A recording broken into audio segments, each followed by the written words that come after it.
Daniel Noboa y María José Pinto recibieron del CNE las credenciales como presidente y vicepresidente para el periodo 2025-2029. El gobierno cambia de opinión y no convocará una asamblea constituyente porque, según el ministro de Gobierno, hay que dejar trabajar a la asamblea en los cambios estructurales. El oficialismo logró una frágil mayoría en la asamblea y cada voto que necesite deberá ser negociado con Pachacuti, socialcristianos e independientes. Los casos de tosferina se redujeron en 65% desde la semana pasada, según el Ministerio de Salud, gracias a las medidas sanitarias y la vacunación. El Consejo Cantonal de Guayaquil eligió a Tatiana Coronel, vicepresidenta del Movimiento Reto, como su nueva vicealcaldesa, mientras el Consejo de Quito reeligió a la correísta Fernanda Racines. En ambas ciudades, los alcaldes tienen problemas que los podrían alejar del cargo. Un sentenciado en el caso Plaga implica, en una versión dada a la Fiscalía, al ex vicepresidente Jorge Glass como autor intelectual del asesinato de Fernando Villavicencio. Las bandas narcocriminales, los lobos y choneros, mantienen el control en la selva ecuatoriana y delinquen en alianza con grupos colombianos en la frontera. En Morona, Santiago, las mafias de la minería ilegal ya han destruido 50 hectáreas de selva. La Universidad Técnica Luis Vargas Torres de Esmeraldas mantiene a sus 9,000 estudiantes en clases virtuales porque desde el sismo del pasado 25 de abril tiene paredes agrietadas, otras colapsadas, ventanales destruidos y columnas fracturadas. Panamá cerró el punto de control migratorio y los albergues en la selva del Darién, por donde transitaron en los últimos 4 años cerca de 1 millón de migrantes, y ahora no lo hace nadie. Buenas noches, amigos. Jueves 15 de mayo comenzamos esta emisión informativa en Televistazo Estelar. Bienvenidos. El CNE entregó las credenciales que ratifican el triunfo electoral de Daniel Noboa y María José Pinto en la presidencia y vicepresidencia hasta el año 2029. Un amplio contingente militar y policial resguardó el evento en el Centro Cultural Ichimbía, en el centro de Quito. Daniel Noboa agradeció el respaldo en las urnas y reiteró que durante los próximos 4 años su gobierno derrotará al terrorismo y habrá mayor inversión, empleo y abrirá las puertas al comercio internacional. Debemos unirnos por este país que amamos y por eso nuestro gobierno tendrá siempre las puertas abiertas para quienes deseen empujar al Ecuador hacia un mejor mañana, para quienes deseen el bienestar de las familias ecuatorianas. Y aquellos que quieran destruir nuestra patria, nuestra libertad, nuestra democracia, tendrán una respuesta contundente y le tiraremos la puerta en la cara. Es un honor volver a servir al pueblo ecuatoriano como su presidente. Las intenciones del gobierno de convocar a una constituyente deberán seguir a la espera. Esta mañana el ministro de Gobierno, José de la Gasca, se refirió al tema durante la entrega de credenciales al presidente y vicepresidenta. Carla Delgado tiene sus declaraciones. El gobierno pone en compás de espera a la Asamblea Constituyente. Lo hizo saber este jueves el ministro de Gobierno, José de la Gasca, durante la entrega de credenciales al presidente y vicepresidenta. Con sus declaraciones, de la Gasca desmontó los planteamientos del presidente Daniel Noboa de ponerla en marcha, una propuesta que hizo parte de sus ofrecimientos en campaña electoral. El ministro dijo que esta pausa obedece a la conformación actual del legislativo que permite, según él, trabajar en los cambios estructurales que necesita la Constitución. Yo creo que esa Constitución ya cumplió un ciclo histórico, tenemos que cambiar de instrumento, pero para eso hay mecanismos que están previstos en la Constitución, siendo la Asamblea Constituyente el más extremo, pero creo que hay que dejar trabajar a la Asamblea. Creo que hay que ver las alternativas democráticas que tenemos hoy en día. Él confía en que la nueva Asamblea sea un espacio de diálogo y de consensos y que las decisiones se irán viendo en el camino. Una apuesta temprana porque el bloque oficialista no ha logrado una mayoría programática. La constituyente planteada inicialmente por el gobierno fue perdiendo piso paulatinamente. En días pasados, la Corte Constitucional ya había puesto freno a las intenciones del gobierno, negando la posibilidad de que la Corporación de Docentes e Investigadores del Ecuador redacte una nueva constitución para que luego sea aprobada por una asamblea constituyente. La propuesta sugería discutir los cambios a la Constitución a partir de un documento previamente elaborado según el máximo organismo de interpretación constitucional. Esto impediría el el ejercicio de las funciones democráticas de la constituyente. La Corte Constitucional dijo que se deben seguir 3 pasos establecidos en la Constitución para la realización de una asamblea constituyente. Una elección para aprobar la convocatoria, la elección de constituyentes encargados de redactarla y una consulta popular en la que la ciudadanía decida si está o no de acuerdo con el texto. 3 elecciones que debía ganar el Ejecutivo y que podía distraer al país de las soluciones de los problemas más urgentes.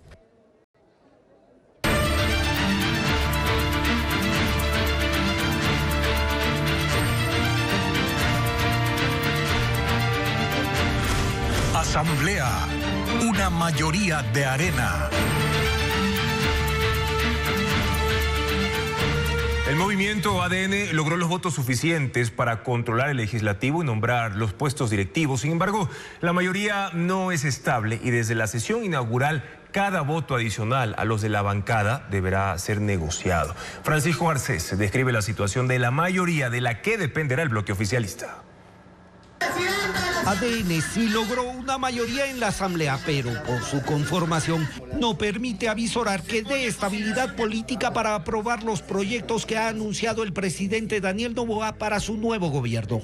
Durante la sesión inaugural, ADN debió negociar cada voto para conseguir los 77 que necesitaba para nombrar a las autoridades.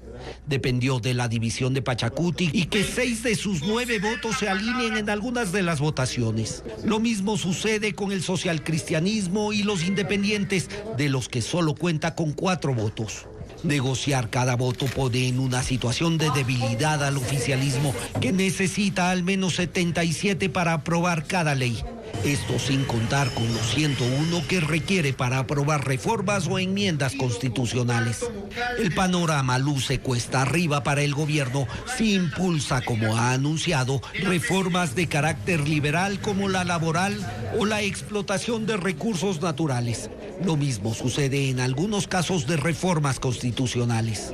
Jamás se ha hablado de una agenda legislativa, no se ha hablado quizás de las líneas rojas que tenemos, y en ese marco jamás nos someteremos. Al oficialismo en la Asamblea le queda apelar a que con cabildeos y el tiempo, asambleístas que no estaban en sus planes se conviertan en aliados fijos que garanticen la mayoría. Cosa que por lo pronto parece improbable por la posición de algunos de esos posibles aliados. Desde el correísmo la prioridad es evitar que ADN consiga más votos. En ese bloque ven más probable que el oficialismo pierda integrantes más rápido que ganar adeptos. Se le van a virar a aquellos que ahorita forzadamente votaron por ellos, porque les digo una cosa, cada voto era una negociación, pongo entre comillas, una negociación, eso es estar pegados con baba, y esta gente está pegada con baba. El gobierno, no obstante el panorama, es optimista. Esta mayoría y esta bancada que está aquí, que nos están acompañando, son un grupo unido y sólido que está trabajando noche y día para todos los ecuatorianos. Este país necesita gobernabilidad y necesita estabilidad, y eso es lo que se ha logrado conseguir este día en la Asamblea Nacional. Contar con las principales autoridades del legislativo y manejar la agenda de la Asamblea es una ventaja para el oficialismo, pero no le será suficiente para garantizar los cambios ofrecidos por el Ejecutivo, a los cuales el ministro de Gobierno, José de la Gasca, acaba de sumar los cambios constitucionales. La sesión inaugural de la Asamblea, donde se escogieron a las autoridades que van a dirigir política y administrativamente ese organismo, dejó ganadores y también perdedores. El gobierno logró sus objetivos de consolidar el control del legislativo para los próximos 2 años. Sin embargo, quedó en evidencia la fragilidad de la mayoría que lo acompaña. El análisis de Lenín Artieda. La sesión inaugural de la Asamblea no fue tormentosa, pero tampoco el mar en calma que se había advertido. El oficialismo vendió la idea de que tendría un bloque sólido con más de 80 voluntades. Resulta que eso había sido una intención expresada, un anhelo.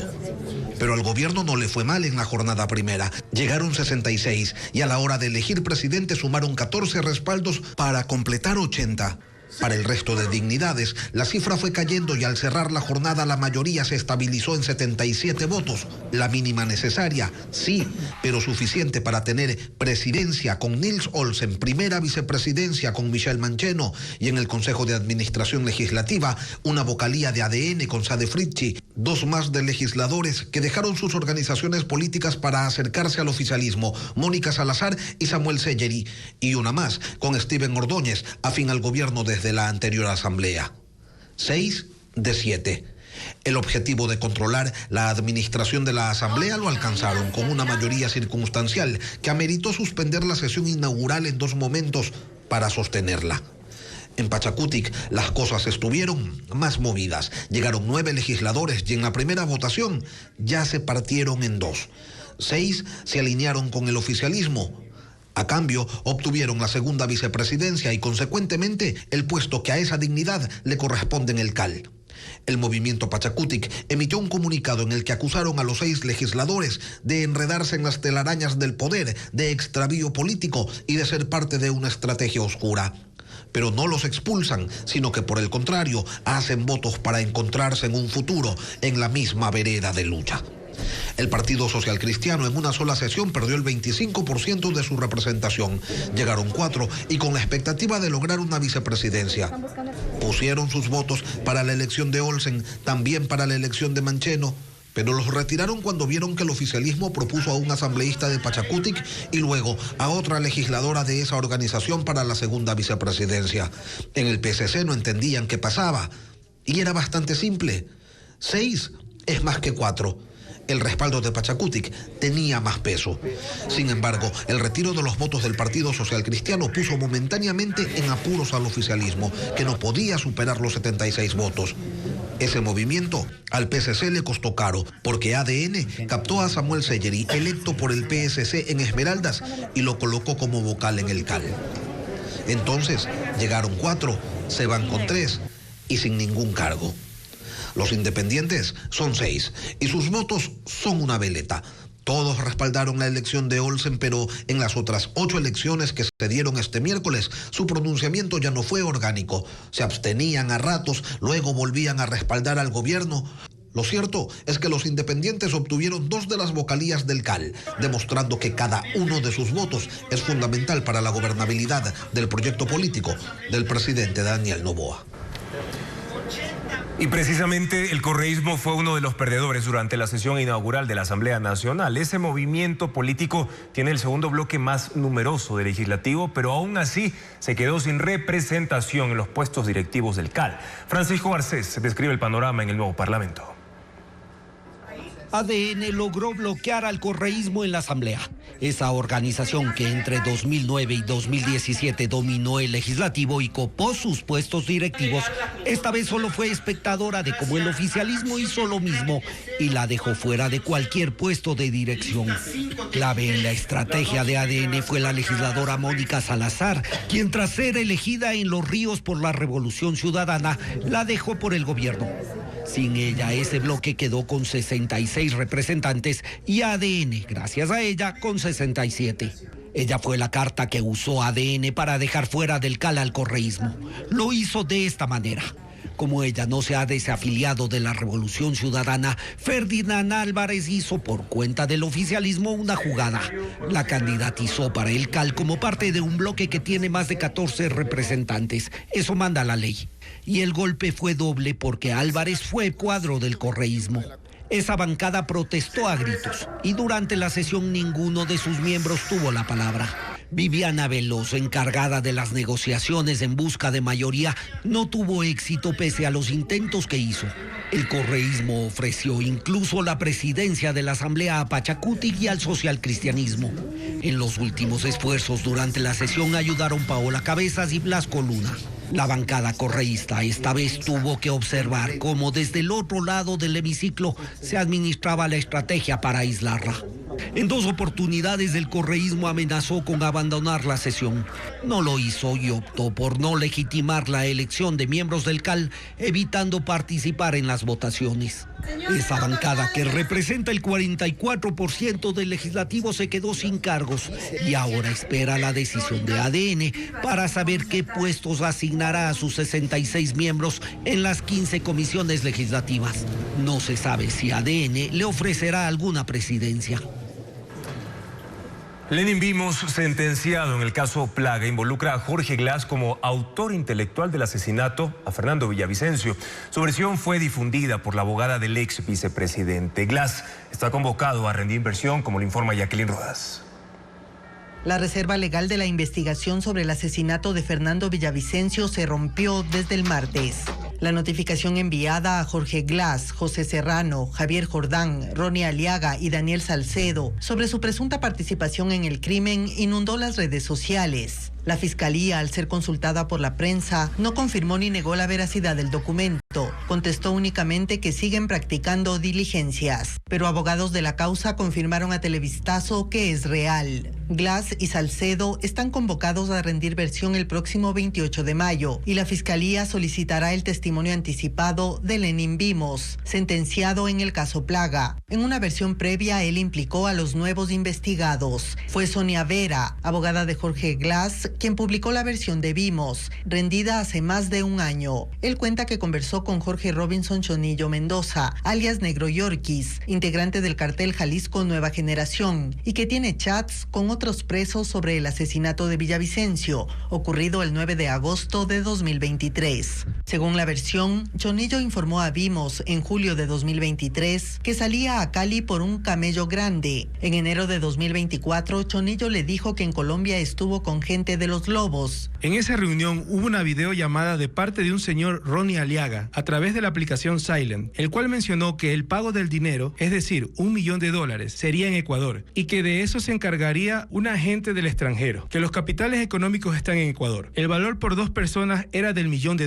Jorge Chonillo Mendoza, al establecer que alias Ronnie era el encargado de coordinar el asesinato, me cuenta lo siguiente: que Jorge Glass conocía del acto de atentar contra la vida del candidato, que él fue quien dio la orden superior a José Serrano Salgado, el narco más importante del país. Ellos conocían de este efecto, por eso actualmente Chonillo Mendoza fugó del país. Vimos también dijo a la fiscalía que Carlos Angulo, alias Invisible, sentenciado como autor material del crimen de Villavicencio, reveló que Daniel Salcedo era el enlace entre los políticos y los lobos, y que Javier Jordán era el financista. La abogada de Glass alega que todo es un montaje y en una entrevista con la agencia EFE dijo que están chantajeando a su cliente para que sea cooperador eficaz. Y Panamá cerró el punto de control migratorio y los albergues instalados en la selva del Darién. Merlis González informa que el flujo de migrantes por la zona ha caído drásticamente, pasando de 10.000 migrantes diarios en 2023 a 0 desde hace un mes. Es uno de los pasos fronterizos más peligrosos del mundo por su combinación de grupos criminales y condiciones geográficas extremas. Aún así, la selva del Darién, el límite entre Colombia y Panamá, fue la ruta de más de 1 millón de migrantes en los últimos 4 años. Personas de todo el mundo, en su mayoría venezolanos, ecuatorianos y haitianos, lo usaron como vía para su travesía hacia Estados Unidos. Pero este año el panorama es distinto. Los campamentos en la selva lucen completamente vacíos. Los lancheros ya no trasladan a nadie y los comercios están abandonados. Según el gobierno de Panamá, el flujo migratorio por el Darién ha caído un 98%. En 2023, el año de mayor auge, llegaron a cruzar 10.000 personas diariamente. Pero en todo enero de este año solo pasaron 2.000. Y desde hace un mes no ha cruzado nadie. Por ello decidieron cerrar los puntos de control fronterizo en la zona.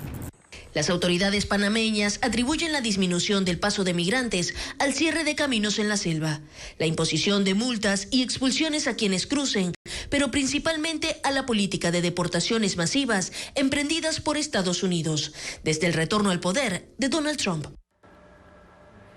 Turquía es el centro de gestiones diplomáticas para impulsar diálogos directos entre Ucrania y Rusia. Volodymyr Zelensky lamenta que Vladimir Putin no acuda y que en su lugar haya enviado una delegación de bajo nivel.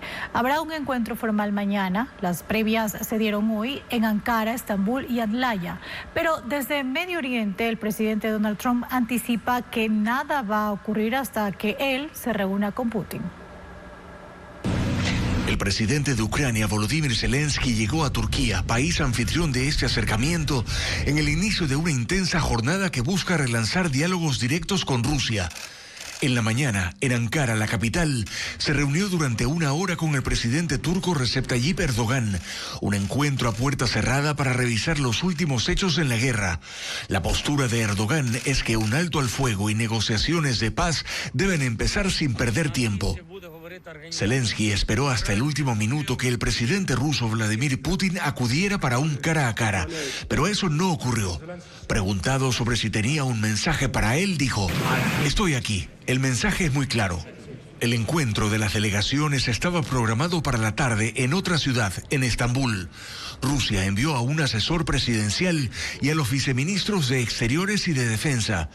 Ucrania lamentaba que no sean funcionarios que tomen decisiones, pero el jefe negociador de Rusia, Vladimir Medinsky, dijo que tienen autoridad y mentalidad constructiva para este encuentro.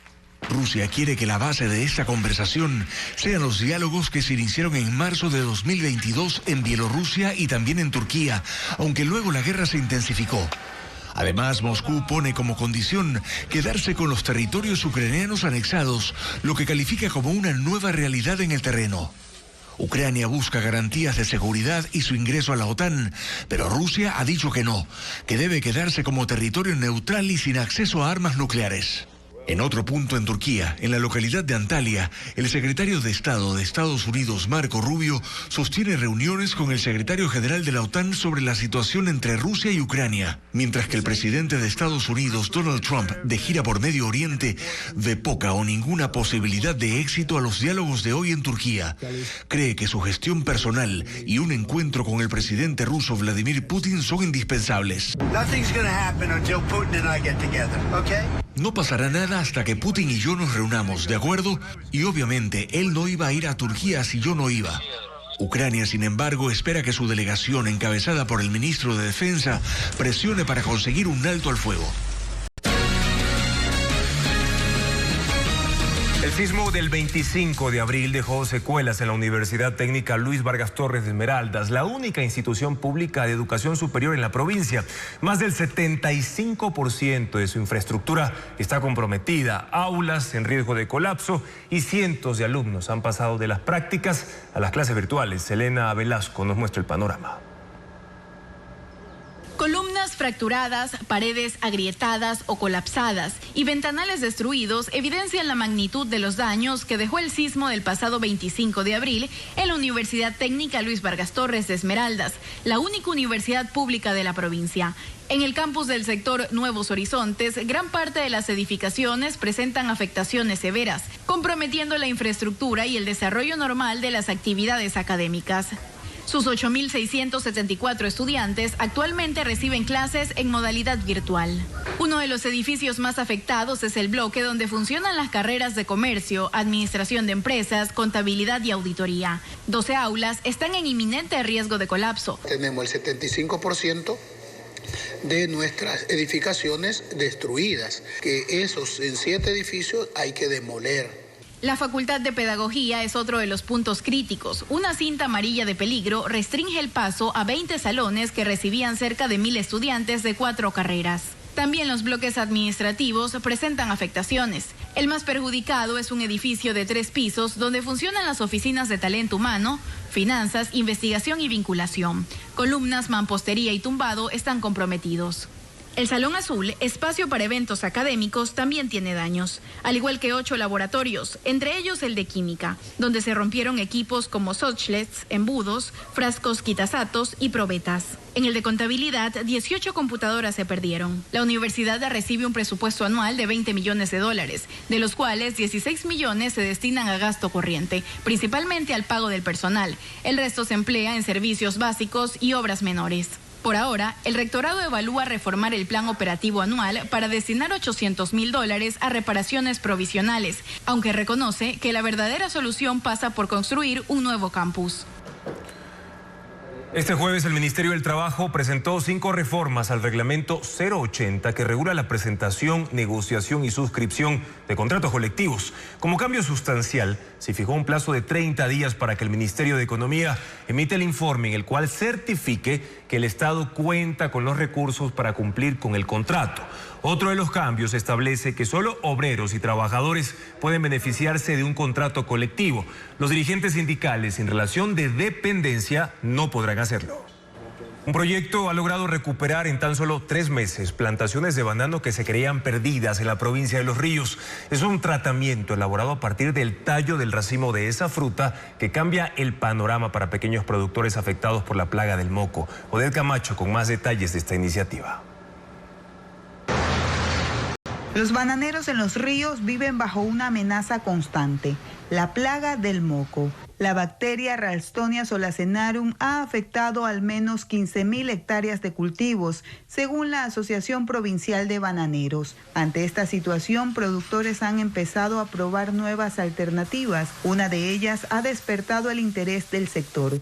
Un tratamiento orgánico desarrollado por Ramiro Vázquez, investigador de la Universidad Nacional de Loja, a base del lixiviado de raquis de banano. El proyecto comenzó hace 6 años con pruebas en cultivos de hortalizas, pero ante la expansión del moco en Los Ríos, en 2023 se aplicó como plan piloto en una bananera de Vinces de 70 hectáreas que estaba al borde de la quiebra. En esta finca habían focos de infección distribuidos en 12 hectáreas. Para preparar este tratamiento, cada semana se recolectan unos 15.000 raquis, los tallos que sostienen los racimos. En la planta de procesamiento se tritura y se obtiene un líquido, el lixiviado, del cual se producen alrededor de 2.200 litros de biol.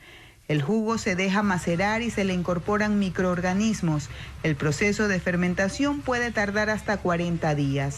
Una vez listo el biol, pasa a una estación de bombeo y se aplica mediante aspersores o mediante bombas manuales. En las zonas que habían sido infestadas, se retiraron las plantas contaminadas. Tras 3 meses de aplicación continua del biol sobre el suelo, se volvió a sembrar. Hoy, de las 2 hectáreas inicialmente comprometidas, solo queda un foco activo por recuperar. La aplicación es muy buena y lo hacemos cada 8 días. Según el estudio, el tratamiento no solo reduce la propagación del moco, sino que mejora la productividad de las plantas.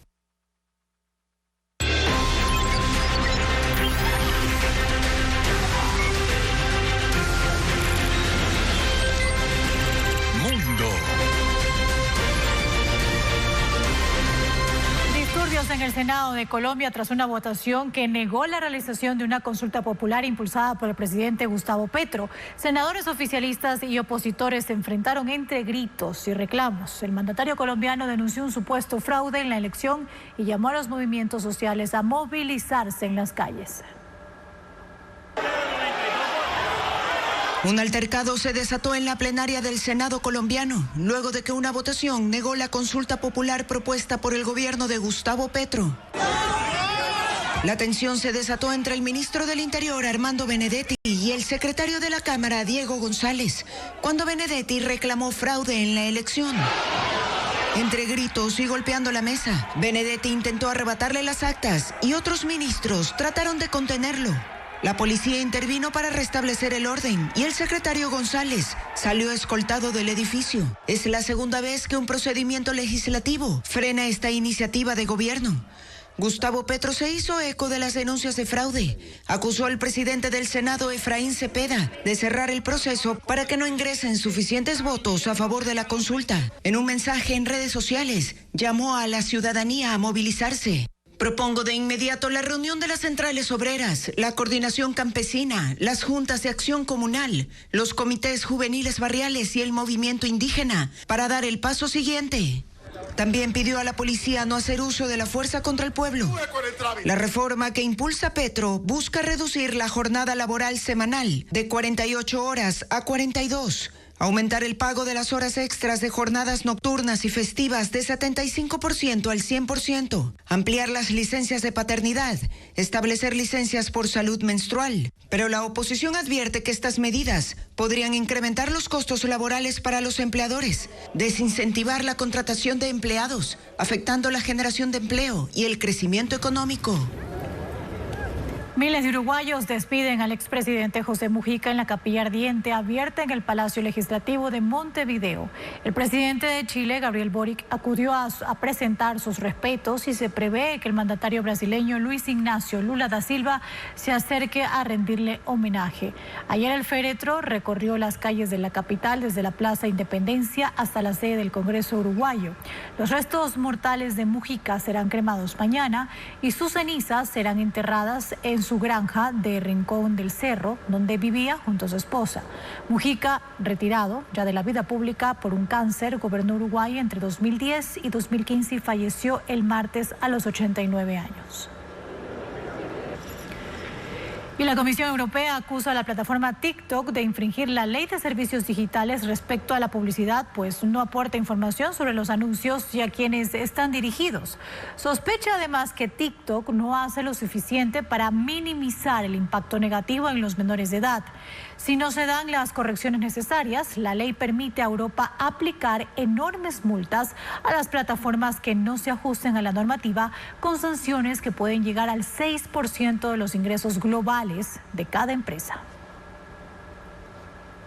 Y 14 personas resultaron heridas esta tarde en un atropellamiento masivo en España. Una conductora aceleró en medio de la multitud en las inmediaciones de un estadio, llevándose a cuanta gente tenía por delante.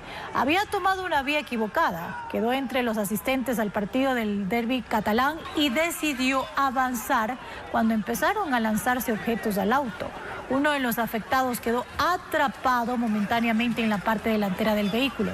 Los demás fueron atendidos por paramédicos que determinaron que ninguno está grave. La mujer fue detenida y el carro fue retirado del sitio.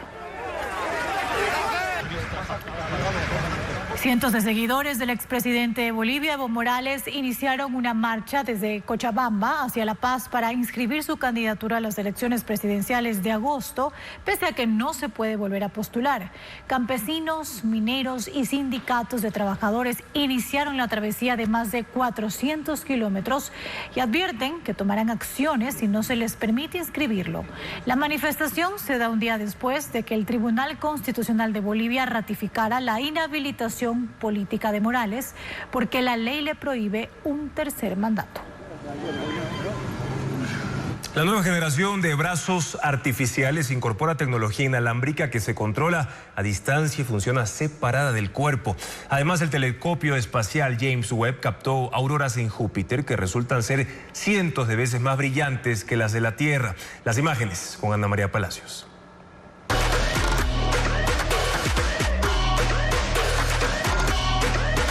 Open Bionics, una compañía especializada en el diseño de prótesis avanzadas, ha desarrollado una nueva mano biónica capaz de funcionar incluso cuando está separada del cuerpo. Este modelo incorpora sensores electromiográficos inalámbricos que se colocan sobre la piel del brazo del usuario y detectan las señales musculares, transmitiéndolas a la prótesis sin necesidad de cables ni conexiones físicas. Gracias a esta tecnología y a su diseño innovador, la mano puede operar de forma autónoma. Cuenta con rotación completa de 360 grados en la muñeca y ofrece múltiples modos de agarre.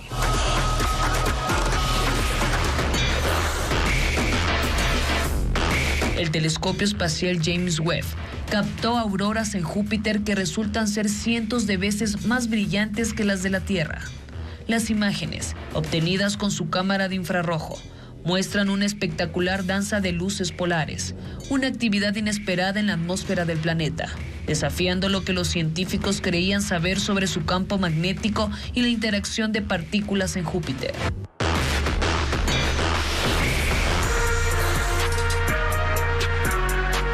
Optimus, el robot humanoide de Elon Musk, ahora sabe bailar, con movimientos precisos y gran control. Según la compañía, se realizó mejoras significativas en el modelo.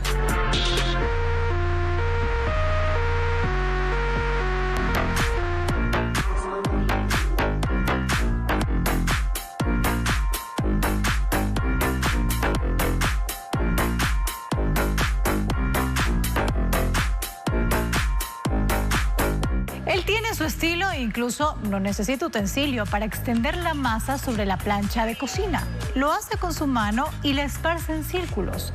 Hace una suerte de crepe a la que le agrega vegetales y mucho queso.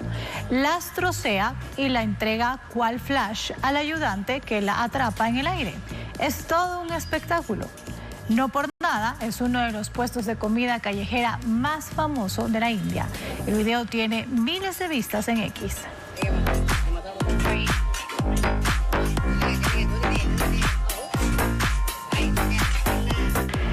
Nadie sabe dónde y cómo aprendió, pero lo hizo muy bien y sabe que para evitar la puerta debe pasar los cuernos por turno de un lado y del otro, agachando la cabeza.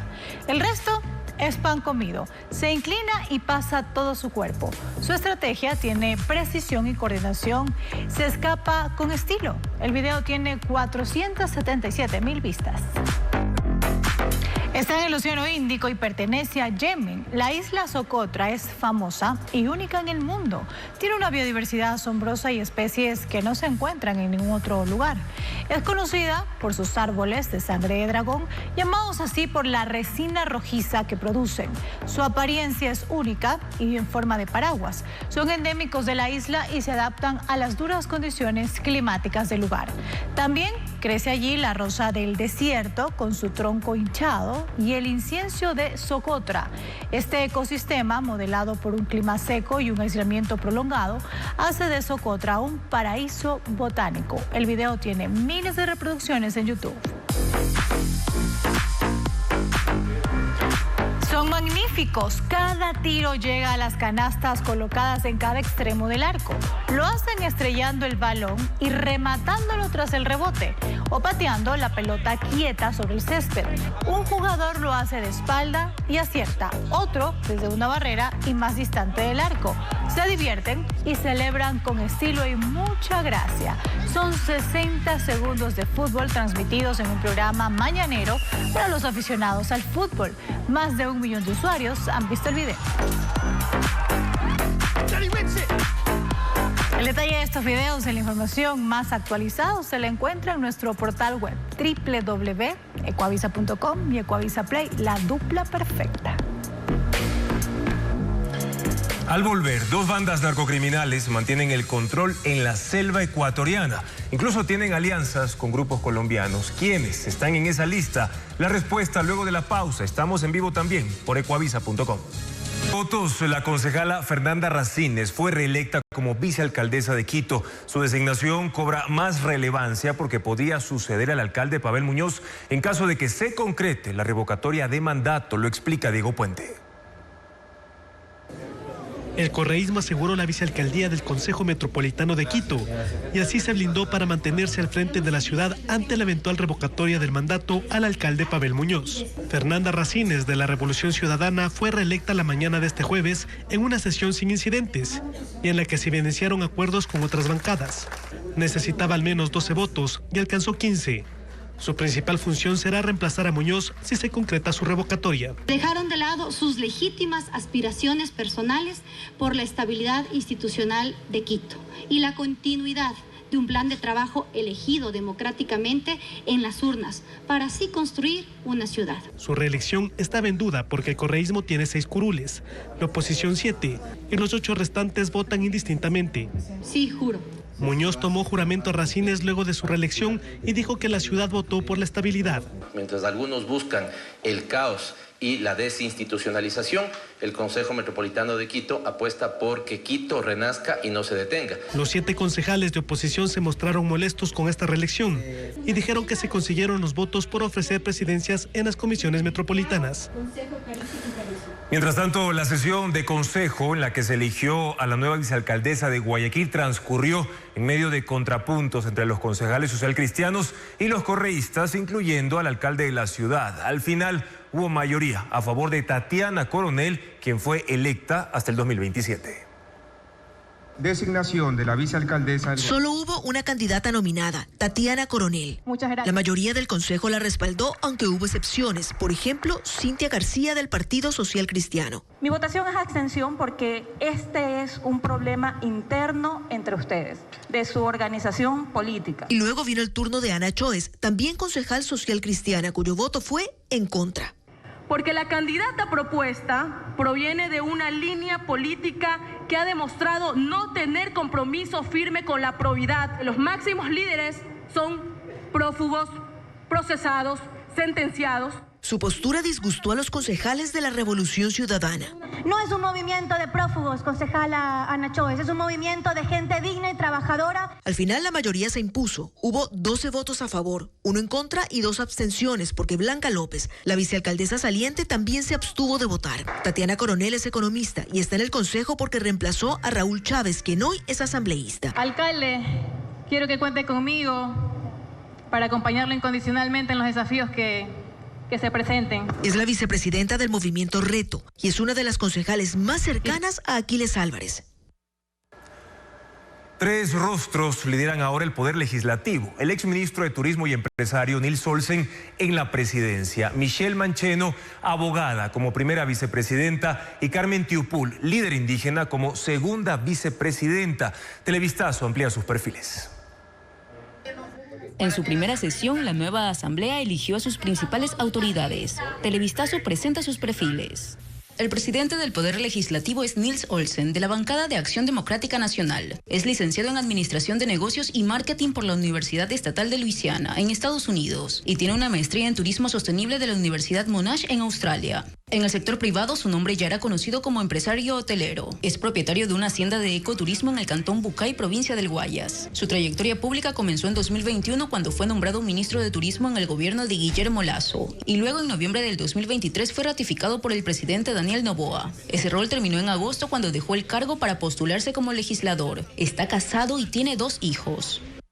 La primera vicepresidenta de la Asamblea es Michelle Mancheno Dávila, también oficialista. Es abogada e ingeniera comercial y tiene un máster en Derecho de Empresa por la Universidad de Valencia, España. Es oriunda de Riobamba y cuenta con 7 años de experiencia en el sector público. Desempeñó cargos en el Ministerio de Trabajo, Ministerio de Inclusión Económica y Social y la Agencia Nacional de Regulación, Control y Vigilancia Sanitaria, ARCSA. Desde 2023, en el gobierno de Daniel Noboa, encabezó la Secretaría Jurídica de la Presidencia, donde lideró la presentación de varias leyes económicas urgentes por iniciativa del Poder Ejecutivo. Carmen Tiupul Urquizo fue elegida segunda vicepresidenta y llega a la Asamblea de la mano de Pachacutic. Se graduó de ingeniera en Administración de Empresas por la Escuela Superior Politécnica de Chimborazo. La página web del Legislativo la describe como una mujer quichua puruguá, oriunda de la parroquia Cacha en Riobamba. Fue de hecho la primera mujer en presidir la Federación de los Pueblos Indígenas de la Nación Puruguá Cacha. Luego de las protestas indígenas en 2019, fue sentenciada a 2 años de prisión por el delito de paralización de servicios públicos, pero posteriormente recibió la amnistía. También ocupó cargos en el municipio de Riobamba y en organizaciones como la Confederación del Movimiento Indígena de Chimborazo. Este es el segundo periodo de Tiupul como legisladora. Llegó a este cargo en las elecciones anticipadas del 2023. Y el Consejo de Administración Legislativa quedó conformado con una mayoría oficialista y por primera vez en más de 15 años dejó fuera al correísmo. Fabiola Santana tiene ahora los perfiles de los nuevos vocales. Ayer la Asamblea eligió a los 7 miembros del Consejo de Administración Legislativa CAL. Ese órgano clasifica los proyectos de ley, sanciona faltas disciplinarias y administra los recursos humanos y financieros del Legislativo. Está conformado por el presidente, las 2 vicepresidentas de la Asamblea y 4 vocales. El correísmo quedó fuera por primera vez desde 2009. La primera vocal es Sade Fritchi de ADN, galapagueña de 28 años. Ella fue la ministra más joven en el gabinete de Daniel Noboa en la cartera de Ambiente. Su gestión fue polémica por el caso Olón y sus pocas respuestas en comisiones de la Asamblea cuando compareció. Se viralizó por tomarse una foto en una asamblea de la ONU con representantes de Kailasa, un país inventado, y confundir la Amazonía con un país fuera de Ecuador. Antes de ser ministra, trabajó 13 meses como cajera, recepcionista, mesera, gerente de proyecto y consultora de turismo. Ella es licenciada en gestión de hospitalidad y tiene una maestría en manejo de proyectos. El segundo vocal es Samuel Celeri, de 31 años, asambleísta social cristiano por Esmeraldas. Tiene 31 años, es ingeniero en administración en gestión pública y máster en dirección de la gestión pública. En la función pública ha trabajado como director de gestión de acción social de la prefectura de Esmeraldas. La tercera vocal es Mónica Salazar, de 47 años. Fue elegida en Los Ríos como candidata de la Revolución Ciudadana, pero dejó la bancada. Ella es abogada, fue concejal, vicealcaldesa y alcaldesa de Baba. Fue asambleísta alterna y luego principal por la Revolución Ciudadana. Es empresaria agrícola y ha dado asesorías a asociaciones rurales. Antes de la política se dio a conocer en certámenes de belleza, siendo reina de Baba y Los Ríos. El cuarto vocal es Steven Ordóñez, de 33 años, independiente, aliado a ADN. Es ingeniero en ciencias empresariales con una maestría en comunicación política y gobernanza estratégica. Fue asesor en la prefectura del Oro. Este último tuvo la mayor cantidad de votos para su elección, con 79 respaldos.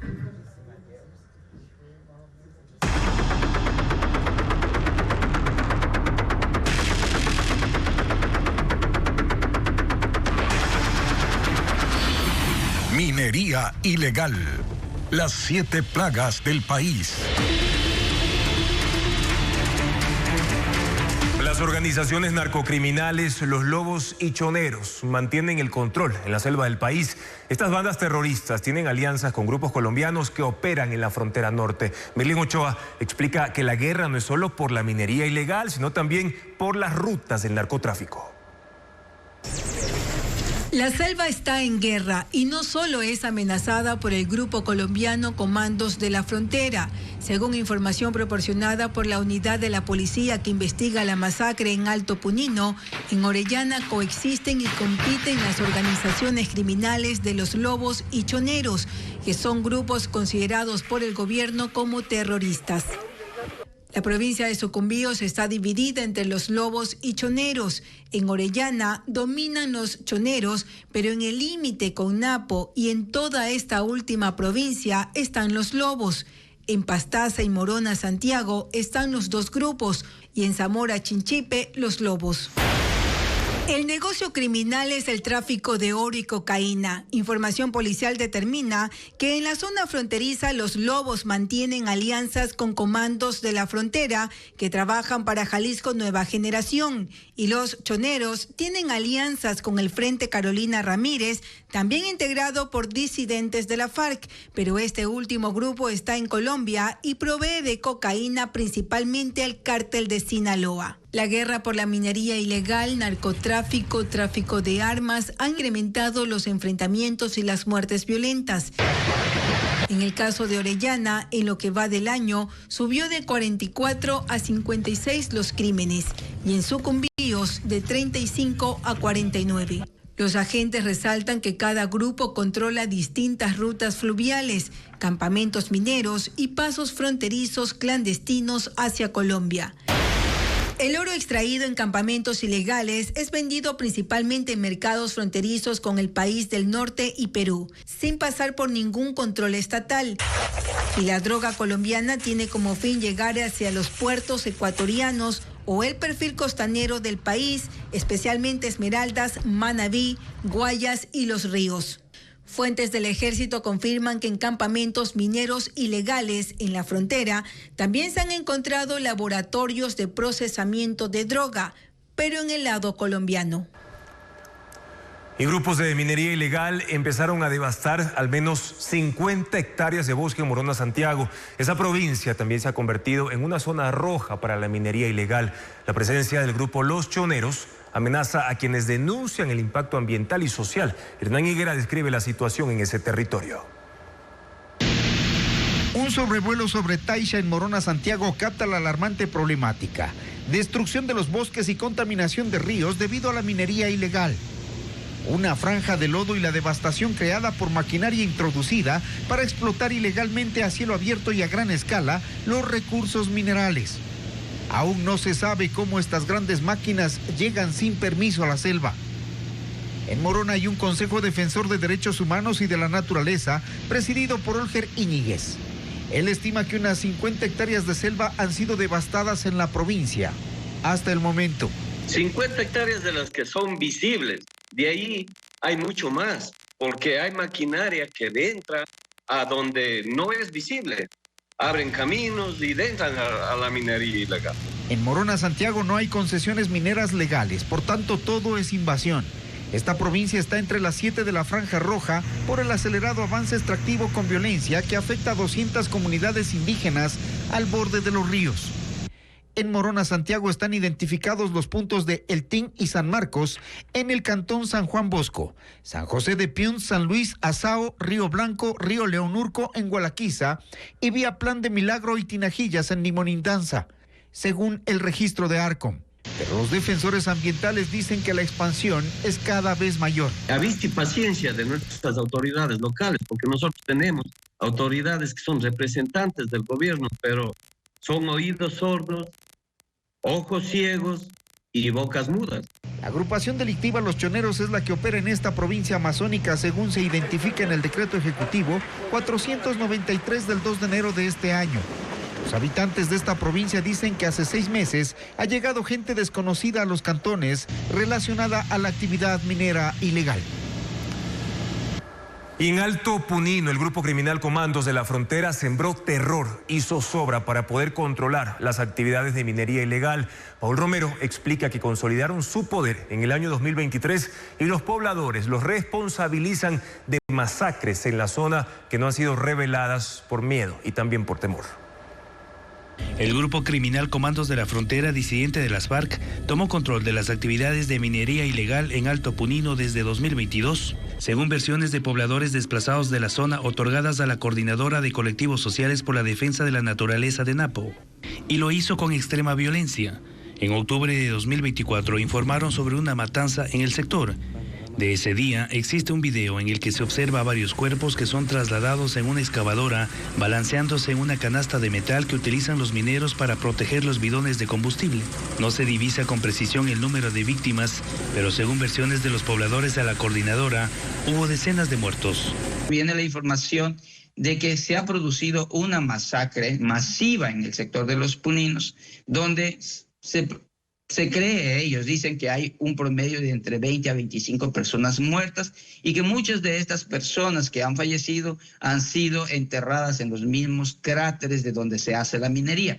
Sin embargo, esta alerta igual se la pasó a la fiscalía y a la misma policía, y la policía llegó al sector para hacer la investigación correspondiente, de los cuales solo lograron rescatar 2 cuerpos. El video no fue difundido inmediatamente por temor a represalias. Fue compartido 7 meses después, tras el asesinato de los 11 militares de la Brigada de Selva 19 Napo, cuando el país conoció el nivel de violencia que imponía ese grupo por el control de la minería ilegal. En Punino eran amenazados mineros, proveedores, comerciantes, pobladores, todos quienes no se sujetaron a sus reglas, según la coordinadora. Personas que han sido asesinadas en las carreteras, que trabajan en este sector de los Puninos, y los comuneros obviamente relacionan que estas personas que han perdido la vida están vinculadas con la minería, o son abastecedores de combustible o a su vez son operadores mineros. La organización calcula que el grupo armado controlaba entre 2.000 y 3.000 personas que participaban en la actividad minera. Mientras tanto, en el departamento de Nariño, frontera con Colombia, con Ecuador, la policía y la Fuerza Aérea Colombiana destruyeron un avión y una pista desde donde traficantes de drogas enviaban cientos de kilos de cocaína a los Estados Unidos. Con sistemas de alta tecnología, grabaron reuniones de narcos y hasta el pago por la droga. Caracol, nuestra cadena aliada, con el informe.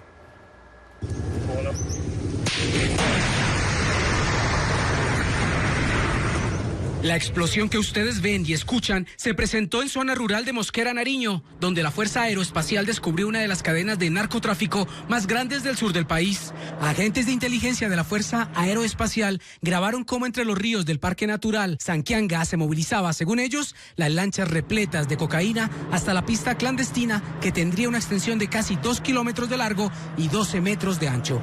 Para construir esa pista, cuenta la policía, tuvieron que acabar con casi 7.000 metros cuadrados de bosque natural. Muy cerca de la pista clandestina se reúnen los señalados traficantes para realizar el pago. Luego de la lancha, bajan lo que para las autoridades es la cocaína y la meten entre la aeronave perfectamente acondicionada para superar las horas de vuelo normales y transportar cerca de 500 kilos hacia Estados Unidos. Una pista clandestina, la cual era utilizada para enviar aeronaves tipo ultraliviano desde Colombia hacia Costa Rica, México y posteriormente a los Estados Unidos con cargamentos mensuales aproximadamente de 5.000 kilogramos de cocaína. Esta estructura, al igual que la pista y una aeronave, sería de propiedad de alias El Tío. Este narcotraficante, alias El Tío, haría el pago del gramaje a un grupo armado denominado Coordinadora Nacional de Ejército Bolivariano. Su cabecilla es alias Allende. Este individuo tiene una orden de extradición hacia los Estados Unidos. Con las coordenadas, comandos de la Dijín, de la policía, llegaron hasta la pista clandestina. Allí ubicaron la aeronave que estaba lista para salir con el cargamento. En el punto estratégico instalaron cargas explosivas al ultraliviano y a la pista clandestina.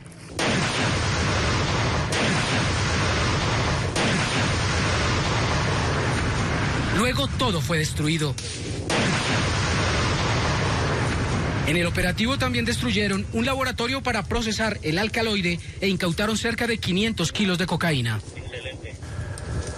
En Guayaquil, una persona murió tras un enfrentamiento con la policía, mientras en Quito 5 personas fueron detenidas con armas, municiones y explosivos. Merlin Ochoa con un resumen de estos y otros hechos delictivos. Según el comandante zonal, antes de las 5 de la madrugada, los uniformados de la Fuerza de Investigación Anticriminal FIAC allanaron una vivienda en Samanes, norte de Guayaquil, y capturaron a 2 hombres vinculados a actividades delictivas. Minutos después, otros 2 delincuentes llegaron en un vehículo y dispararon contra los agentes, quienes iniciaron una persecución que duró 10 minutos y se extendió hasta la avenida Francisco de Orellana, una de las principales vías del norte de la ciudad. Ahí se produjo un nuevo cruce de disparos que culminó con la muerte de uno de los sospechosos de 25 años, cuyo cuerpo quedó dentro del vehículo, mientras el otro ocupante logró escapar. El tráfico vehicular fue parcialmente restringido. La policía investiga la procedencia de una granada de uso militar encontrada tras un allanamiento en una vivienda del barrio Solanda, al sur de Quito. El operativo dejó 5 detenidos, 2 de ellos son venezolanos y todos tienen antecedentes penales. Se decomisaron armas de fuego, municiones y droga. Según los agentes, los detenidos son del grupo criminal Los Lobos. La Corte Nacional sentenció a penas menores a 2 familiares de la expresidenta de la Asamblea Nacional, Bella Jiménez. Ambos reconocieron que fueron cómplices de la exlegisladora en el negocio ilícito de venta de cargos públicos, informa Jacqueline Rodas. Este jueves fueron sentenciados el hermano y la cuñada de Bella Jiménez, ex vicepresidenta de la Asamblea, en el caso En Familia. Jimmy Jiménez y Elena Ortega aceptaron que fueron cómplices de la ex legisladora y que participaron en la venta de cargos públicos. La fiscal Diana Salazar expuso pruebas de al menos 3 funcionarios del despacho de la entonces asambleísta que tuvieron que pagar entre $3,000 y $6,000 o entregar bienes como un vehículo a cambio del puesto. El hermano de Bella Jiménez reconoció que cobró un cheque y le entregó el dinero producto de la venta de un cargo, mientras la cuñada aceptó que su papel era llamar a ofrecer los cargos y concretar los tratos. Los sentenciados recibieron una pena reducida por declararse culpables. El juez Marco Rodríguez los condenó a 4 meses de prisión por el delito de concusión y a que paguen al Estado $7,200 cada uno. La exasambleísta escuchó el fallo por Zoom. Bella Jiménez fue elegida por la Izquierda Democrática para el periodo 2021-2025. La nombraron vicepresidenta del Legislativo, pero a los 5 meses fue destituida cuando se supo que recibía dinero de sus subalternos. La investigación avanzó en la Fiscalía y en octubre de 2024 fue detenida y procesada. Este jueves, luego de la audiencia, la Fiscalía informó que Bella Jiménez también solicitó ser juzgada en un procedimiento abreviado y aceptar los hechos como autora del delito. El juez fijará una nueva audiencia para ello. En la Amazonía hay vías cerradas por trabajos de mantenimiento. Lo mismo ocurre en provincias de la Sierra. Además, Luis Alfredo Zúñiga informa que en Manabí y El Oro, en la costa ecuatoriana, hay 20 rutas habilitadas, pero solo de forma parcial. Veamos. Desde el miércoles inició el cierre de la vía Virgen de Guacamayos-Narupa en la provincia de Napo. Por trabajos de mantenimiento, el bloqueo se mantendrá hasta el 5 de junio en 3 horarios, de 9 a 11 de la mañana, de 12 a 2 de la tarde y de 3 a 5 de la tarde. Sin embargo, no aplica los domingos y feriado. Como ruta alterna se puede tomar la Virgen de Guacamayos, Pifo Ambato, Puyo-Narupa. En Napo también se cerrará el sábado la carretera Baeza-Narupa, Huataraco-El Coca, por mantenimientos y en los mismos horarios. La alternativa será conducir por El Coca, Lago Agrio, Baeza, Pifo Ambato, Tena Hondachi. En la sierra, en la provincia de Loja, continúa el cierre de la Loja Malacatos en el sector Nangora y se mantendrá hasta el 21 de mayo. Maquinaria trabaja en la zona para estabilizar el talud. Y en la costa, provincias como Manabí no tienen vías cerradas, pero sí hay 9 rutas abiertas solo parcialmente, como la Puerto López-Manta por cambio de asfalto. Lo mismo ocurre en El Oro, con la Piña-Saruma y otras 10 carreteras habilitadas de forma parcial, por deslizamientos y otras afectaciones por el invierno. Los contagios de tosferina en Ecuador se redujeron en un 60% la última semana. Sin embargo, Diego Puente precisa que todavía hay casos nuevos en Manabí, Pichincha y Tungurahua. Los médicos han atendido este año a 593 pacientes con tosferina, según el último reporte del Ministerio de Salud. Esta enfermedad tuvo un pico de contagios a mediados de abril, con 60 casos semanales en promedio, y experimenta una reducción en el país. Esta semana hubo apenas 22 contagios, siendo Manabí la provincia más afectada con 17. En esa provincia el ministerio busca vacunar a menores de 7 años con brigadas médicas y campañas masivas que incluyen centros educativos y parques y sitios de alta visita los fines de semana. A pesar de que la propagación de la tosferina ha menguado, hubo más personas fallecidas por complicaciones derivadas de esa enfermedad. Esta semana se sumaron 4 y llegan a 15 los fallecidos. 10 de ellos son niños menores de 1 año. El personal sanitario ha aplicado 325.181 vacunas, la gran mayoría a niños de entre 2 meses y 5 años. En el norte de Portugal, la ciudad de Chaves guarda un tesoro romano bajo tierra. Es uno de los baños termales más grandes de Europa. Fue descubierta en 2005 y revela cómo los romanos hace 2000 años usaban el agua como fuente de salud, ocio y poder. Más detalles en el informe de Coavisa y el canal aliado CID. El Museo de la Ciudad Chaves en Portugal exhibe uno de los baños termales romanos más grandes de Europa. Eran utilizados para el bienestar de los soldados y ciudadanos romanos. El sitio patrimonial fue descubierto durante excavaciones arqueológicas en 2005. Cuenta con 2 grandes piscinas de 14 metros de largo, 8 metros de ancho y 2 metros de profundidad. Las otras son más pequeñas, suman 10 en total. El balneario termal, considerado el más grande de la península ibérica, está alimentado por un circuito natural que sigue intacto y en funcionamiento.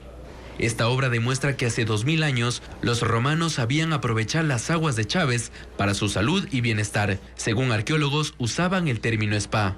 Ahí se realizaban cirugías, se trataban enfermedades, se cerraban negocios y se disfrutaba del ocio. Les ayudaba a vivir bien y tener una mente sana para controlar el territorio. Los baños romanos quedaron sepultados luego de un terremoto. La ciudad tiene 2000 años y deslumbra por su herencia romana. El museo está abierto al público desde 2021. Y el famoso musical Mamma Mía se estrenará en el Teatro Sánchez Aguilar en San Borondón. Con más de 30 artistas en el escenario, esta obra interpretará los grandes éxitos del grupo musical sueco ABBA con una banda en vivo. Estefanía Arias con los horarios de las funciones.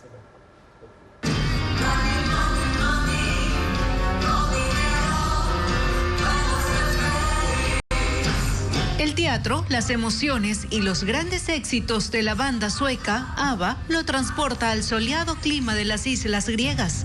El famoso musical Mamma Mía se estrena hoy en el Teatro Sánchez Aguilar en San Borondón. Quiero que ya los santos, desde que yo sea Esta obra cuenta la historia de Sophie, una joven soñadora que antes de su boda decide descubrir quién es su padre, sin que su madre lo sepa. Esta adaptación de Mamma Mía es dirigida por Carlos González y desarrollada por Increscendo Producciones.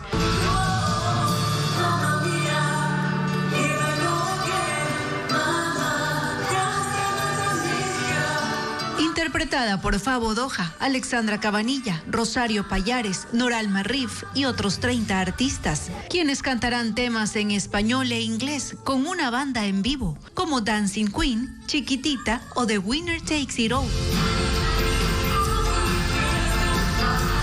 Y esta vez, normalmente las solemos hacer en español, pero esta vez decidimos hacer las canciones más famosas en inglés para que la gente pueda venir a cantar y a disfrutar con nosotros.